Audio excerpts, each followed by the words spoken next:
Madam, twins ಹೇಗಾಗುತ್ತೆ? Hello hi, ನನ್ನ ಹೆಸರು ಡಾಕ್ಟರ್ ಗೀತಾ ಎಸ್ಕೆ, ನಿಮ್ಮ ಗೈನಕಾಲಜಿಸ್ಟ್ ಮತ್ತು ಐವಿಎಫ್ ಸ್ಪೆಷಲಿಸ್ಟ್. ಟ್ವಿನ್ಸ್ ಆಗೋದು ಒಂದು ಮಿರಾಕಲ್ ಅಂತಾನೆ ಹೇಳ್ಬೋದು. ಟ್ವಿನ್ಸ್ ಅಲ್ಲಿ 2 ಟೈಪ್ಸ್ ಇದೆ, ಐಡೆಂಟಿಕಲ್ ಟ್ವಿನ್ಸ್, ನಾನ್ ಐಡೆಂಟಿಕಲ್ ಟ್ವಿನ್ಸ್ ಅಂತ.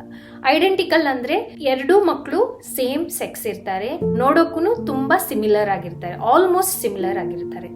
ನಾನ್ ಐಡೆಂಟಿಕಲ್ ಟ್ವಿನ್ಸ್ ಅಂತಂದ್ರೆ ಬೇರೆ ಬೇರೆ ಸೆಕ್ಸ್ ಇರುವಂತಹ ಮಕ್ಕಳು ಇರ್ತಾರೆ, ಮತ್ತೆ ಅಥವಾ ಸೇಮ್ ಸೆಕ್ಸ್ ಇರುವಂತಹ ಮಕ್ಕಳು ಇರಬಹುದು, ನೋಡೋಕ್ಕೂ ಡಿಫ್ರೆಂಟ್ ಆಗಿ ಕಾಣಿಸ್ತಾರೆ. ಸೊ ಟ್ವಿನ್ಸ್ ಹೇಗಾಗತ್ತೆ ಈ ವಿಡಿಯೋದಲ್ಲಿ ತಿಳ್ಕೊಳ್ಳೋಣ. ಗಂಡ ಹೆಂಡತಿ ಸೇರಿ ಆದ್ಮೇಲೆ ಎಗ್ ಮತ್ತೆ ಸ್ಪರ್ಮ್ ಜೊತೆಯಾಗಿ ಎಂಬ್ರಿಯೋ ಫಾರ್ಮ್ ಆಗಿ ಈ ಎಂಬ್ರಿಯೋ ಡಿವೈಡ್ ಆಗ್ತಿರ್ಬೇಕಾದ್ರೆ, ಅಂದ್ರೆ ದೊಡ್ಡದಾಗ್ತಿರ್ಬೇಕಾದ್ರೆ ಈ ಒಂದೇ ಎಂಬ್ರಿಯೋ 2 ಆಗಿ ಡಿವೈಡ್ ಆಗಿಬಿಟ್ಟು ಈ 2 ಸಪರೇಟ್ ಮಗುವಾಗಿ ಕನ್ವರ್ಟ್ ಆಗುತ್ತೆ.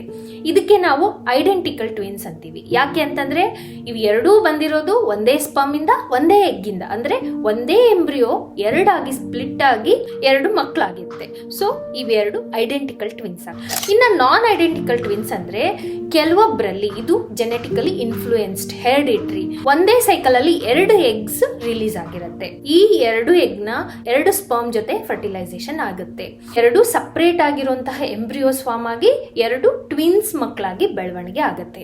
ಸೊ ಇವ್ 2 ಮಕ್ಕಳದ್ದು ಸೋರ್ಸ್ ಅಂದ್ರೆ ಸ್ಪರ್ಮ್ ಮತ್ತೆ ಎಗ್ ಬೇರೆ ಬೇರೆ ಆಗಿರುತ್ತೆ. ಸೊ ಇವು ನಾನ್ ಐಡೆಂಟಿಕಲ್ ಟ್ವಿನ್ಸ್ ಆಗಿರುತ್ತೆ. ಜೊತೆಯಾಗೆ ಹುಟ್ಟಿರ್ತಾರೆ, ಬಟ್ 2ರದ್ದು ಜೆನೆಟಿಕ್ಸ್ ಬೇರೆ ಬೇರೆ ಆಗಿರುತ್ತೆ. I hope this fact has amused you. Follow for more.